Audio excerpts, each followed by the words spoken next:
Just a quick reaction to Rich Prater, episode 52, dealing with the Dingbat. I listen closely to what she says every time she says something, because she lies every time she says something. But you can tell her true intentions every time she says something. Listen. And there's another picture, and you'll see there's blood on that table that runs down the table. So it was clearly knocked on its side at some point in time. And they try and say there was no, there was no blood anywhere, no sign of anything. First of all, they didn't say there was no blood on the couch. They said there was no appreciable blood on the couch.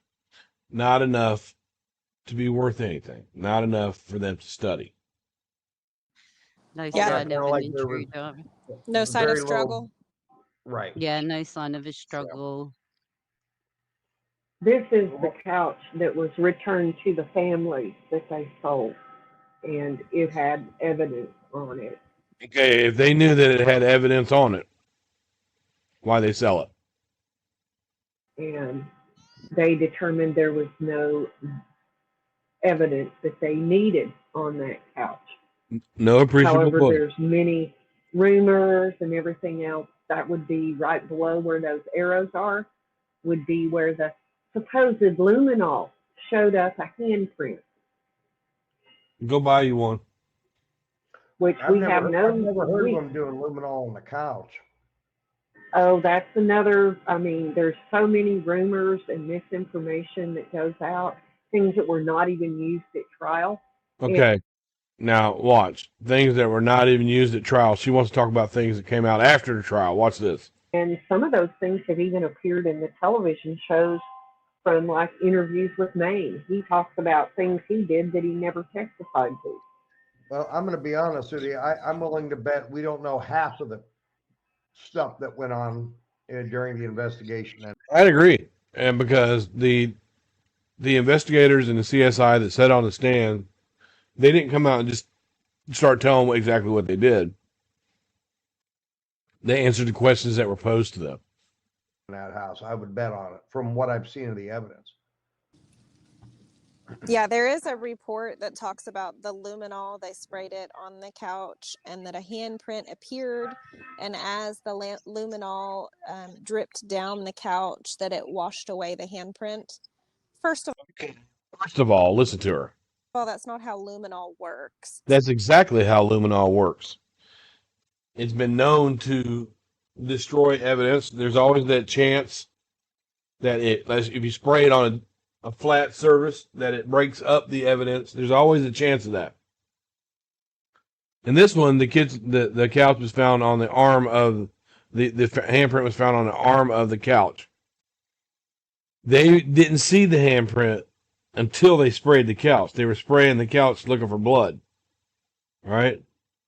Then they saw the handprint, and as they saw it, they watched it fade away. That's exactly what luminol does to things, especially if it's on the armrest, and the only place that luminol can go is down. Second of all, if that's the case, how much luminol did they truly spray? And obviously they didn't know the process to spray luminol, because you lightly... It could be a very light mist spray that would give the same result. As an example, take a spray bottle from your home and fill it with water, and just watch how fast, you can spray it on something that, like a wall that's on a downward path. Spray it lightly. Mist it. It will still run. Missed it. You don't saturate it to the point where it's dripping down the couch. Nobody said they saturated it to the point. First you said it wasn't dripping down the couch. Now you're saying they used too much. Also, why was that luminol? Why didn't any of this come out at trial? Yes. Why is it like after trial when she's trying? Well, everything that you guys discuss about Darlie come out after the trial. Everything. Trying to appeal, that all of a sudden Mm-hmm. The luminol happened again. It's like, And that, Yeah, it's, they wrote a report that was, it was happened during the trial, but they didn't question him about this because it was ruined evidence. The defense had a chance to question him about this. Well, how much luminol did you spray on that? it's well, very funny. this is Well, very, very again, if it doesn't like show Darlie silly doing the to think crime, that they're not we're going to show it. morons. Well, morons, yeah, blah blah blah. If it doesn't show Darlie doing the crime, they're not going to show it.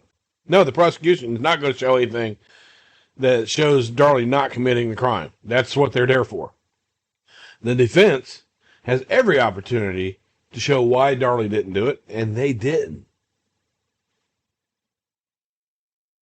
Yes, agreed. It was not It's helpful just or common sense. detrimental. That's Yeah. right. Right. And we Yeah, know Damon was there. There's not any reason for his handprints to not be at the crime scene because he lived there. He was attacked there. We know he died there. That's right. So showing a handprint, even if there was a handprint on the couch, which if there was a bloody handprint on that couch, the family, including myself, would have seen it. Luminol is used to detect unseen blood. Unseen blood, and that's what this was. They were spraying the couch with luminol.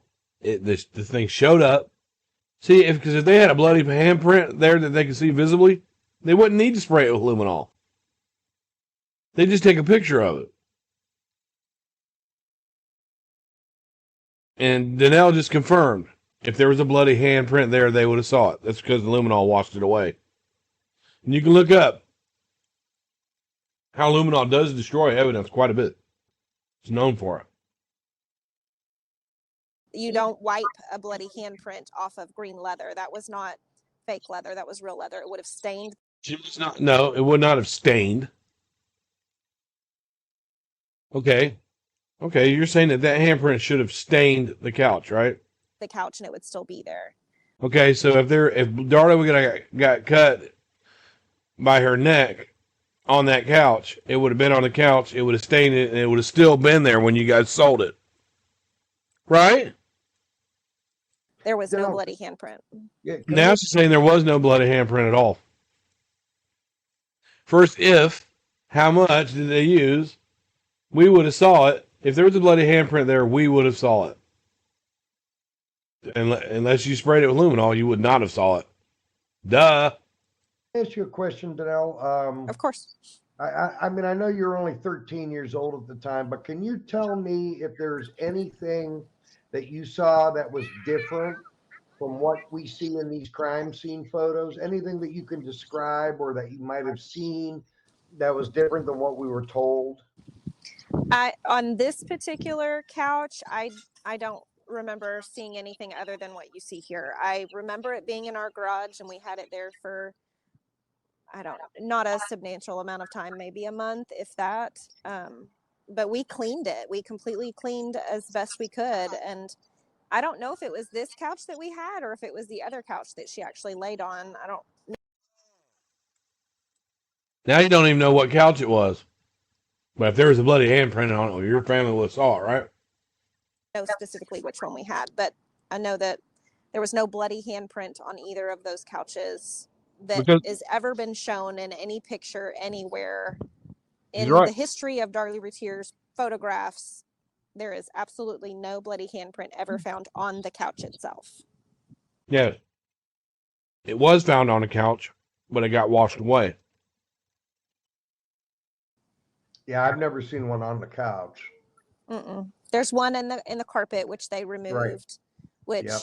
again, we know Damon's little bloody hand was there because he was killed there. We know that. That's not helpful or harmful to Darlie's case at all. I think it's just there. It could show that he used his hand to get up.